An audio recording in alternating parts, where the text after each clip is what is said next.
कि राजन दूसरा थाल आप मुझे दीजिए। अब राजन कहता रानी से, ये रानी कौन सा उल्टा चक्कर चला रही है कि महल के अंदर तू मेरे से बाद में तू भोजन करती है, आज तू मेरे से पहले कैसे भोजन कर रही है? कि महाराज आज मैं आपको इस पंथ का ज्ञान दे रही हूँ, इस पंथ का नियम समझा रही हूँ, इसलिए मैं आपकी गुरु हुई और दूसरा थाल गुरु का माना जाता है। बोल सच्चे दरबार की।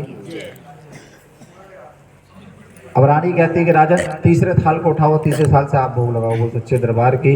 राजन जैसे तीसरे थाल से पर्दा हटाता है और मांस का टुकड़ा उठाता है, मांस का टुकड़ा जैसे ही मुंह के अंदर रखता है उस मांस के टुकड़े को वैसे ही खींच लेता है सरदार। बोल सच्चे दरबार की। क्योंकि वो मांस का टुकड़ा राजन के बेटे की छोटी मुड़ी निकल जाता है। वो सच्चे दरबार की।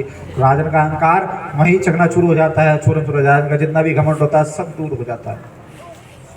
रानी से कहता है कि राज तूने मेरे साथ ये सही नहीं करा।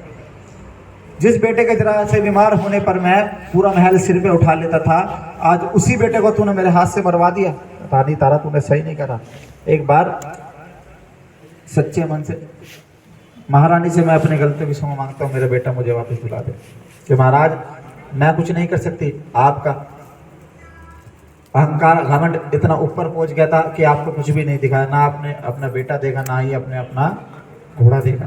ये रानी तारा मुझे पता है, मैंने देखा कि मांस का प्रसाद 5 हुए के रूप में बदल देखा जरूर, ये माँ मेरे बेटे सुंदर को वापस ला सकती है।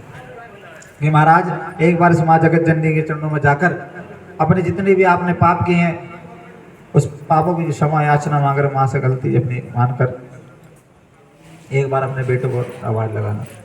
राजन माँ के चरणों में लेट जाता है, अपने सिर को पटकने लगता है, माँ के चरणों में अरदास लगाता है, माँ एक बार मेरा मुझे वापस दे दो। अपने बेटे को आवाज लगाता है, बेटा सुंदर, कोई आवाज नहीं। फिर दूसरी आवाज लगाता है कि बेटा सुंदर, कोई आवाज नहीं आती। रानी तारा कहती है महाराज एक बार आवाज जरा और लगा के देखो। राजन कहता है तू पागल तो नहीं है, भी मुझे बार बार आवाज लगाने को कह रही है कि मरे हुए कभी वापस आते हैं। कि महाराज आपके विश्वास के अंदर मेरे विश्वास के अंदर कमी है। एक बार माँ के चरणों में जाएं और जाकर अपनी गलती की क्षमा मांगे, दिल से मन से क्षमा मांगिए। ये माँ सबको क्षमा कर देती है, आपकी गलती को भी क्षमा करेगी। राजन माँ के चरणों में जाता है, लेट जाता है, अपने सिर को पटकने लगता है, लहू लोहान कर लेता है। माँ से कहता है कि माँ मेरी सारी गलतियाँ माफ़ करो, एक बार मेरे बेटे से मिल जाओ। और फिर सच्चे मन से माँ का जयकारा लगाता है, वो सच्चे दरबार की। फिर अपने बेटे को लगाता है, बेटा सुंदर। दूर से आवाज आती है, हाँ पिताजी। और बेटा आकर अपने पिता की गोद में बैठ जाता है। राजन अपने बेटे से पूछता है, बेटे तुम कहाँ थे? बेटा कहता कि पिताजी मैं अपनी माँ शेरा वाली की गोद में खेल रहा हूँ। जैसे आपने मुझे पहली आवाज लगाई, माँ ने अपने शेर को सजा लिया, शेर के ऊपर लाल कपड़ा डाल लिया। जैसे आपने मुझे दूसरी आवाज लगाई, माँ खुद भी सज गई और मुझे भी सजा दिया। वो सच्चे दरबार की। पर पिताजी आपने तीसरी आवाज देने में थोड़ी जल्दी कर दी और माँ ने मेरा हाथ मुझे वहीं से छोड़ दिया। और माँ ने मुझसे कहा कि जा, तेरे पिताजी ने तीनों आवाज तुझे लगाई है, मुझे एक बारी भी आवाज नहीं दी, उन्हें तेरी जहाँ जरूरत है, मेरी बिल्कुल भी जरूरत नहीं। आरती की तैयारी करो। वो सच्चे दरबार की, अच्छे दरबार की। क्यों ना मेरी भी बिल्कुल भी जरूरत नहीं है। वो सच्चे दरबार की। और मेरा हाथ वहीं से छोड़ दिया। राजन इतनी बात सुनता है, राजन का बच्चा कुछ अहंकार वहाँ चोक हो जाता है। वो सच्चे दरबार की। और जैसी चौथे साल से पर्दा हटा के देखता है, मांस का प्रसाद हलवे के रूप में बदल जाता है। वो सच्चे दरबार की। अब राजन को यकीन हो गया कि मेरा बेटा जिंदा है तो मेरा घोड़ा भी जिंदा होगा। वो सच्चे दरबार की। 5वें थाल को लेकर दौड़ा दौड़ा अस्वल की तरफ जाता है और क्या देखता है कि नीला घोड़ा सही सलामत खड़ा है। वो सच्चे दरबार की। जैसी 5वें थाल से पर्दा हटाता है, क्या देखता है कि मांस का प्रसाद चने के रूप में बदल जाता है। वो सच्चे दरबार की। इसलिए माँ के दरबार के अंदर माँ को हलवे चने का भोग लगाया जाता है, क्योंकि बच्चे को हलवा बड़ा पसंद होता है और घोड़े को काले चने। वो सच्चे दरबार की। अब आप माँ के भवन में आता है, माँ से समय याचने को लगता है कि रानी तारा एक बार इस माँ के दर्शन करा दे, नहीं तो मैं अपने प्राण की आहुति अभी इस दरबार के अंदर दे दूंगा, मैं मर जाऊंगा।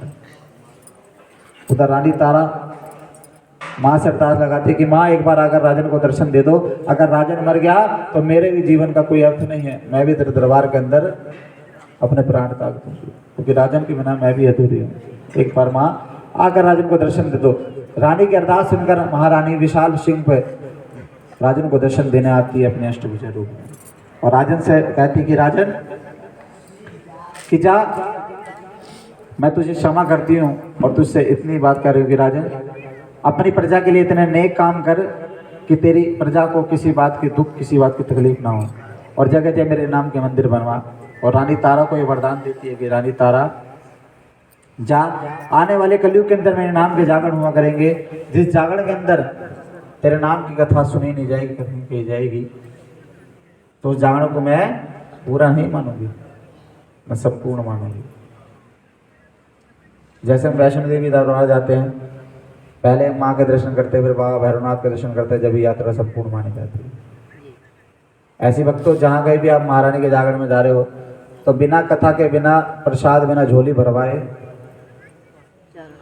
वहां से वापस मत आना, क्योंकि पूरे जागरण का सार ये कथा है। इस कथा के बिना ना आपको कुछ मिल सकता ना मिलेगा। वो सच्चे दरबार की दरबार की सच्चे दरबार की दरबार की जय। और थोड़ा धीरे बोलिए, दरबार की जय। और रानी तारा को वरदान देती, जा मैं तुझे वरदान देती हूँ, इस कथा के बिना मैं जागरण को संपूर्ण नहीं मानूंगी। और उधर महल के अंदर राजन और रानी तारा अपना सुखी से जीवन बिता रहे। उधर कुटिया के अंदर रुक्मण और रुक्मण का पति भी अपने सुखन से जीवन बिता रहे। आप भी अपने महलों के अंदर जाना, सुखी से जीवन बिताना, हम भी अपनी कुटिया के अंदर जाएंगे, सुखी से जीवन बिताएंगे। वो सच्चे दरबार की अब अपने स्थान पे खड़े हो जाएं, माँ की पवित्र पावन आरती की जाएगी, उसके बाद प्रसाद बांटा जाएगा, उसके बाद आप अपने घर में जाना, अब अपने ड्यूटी पे जाएंगे। वो सच्चे दरबार की अरदास होगी।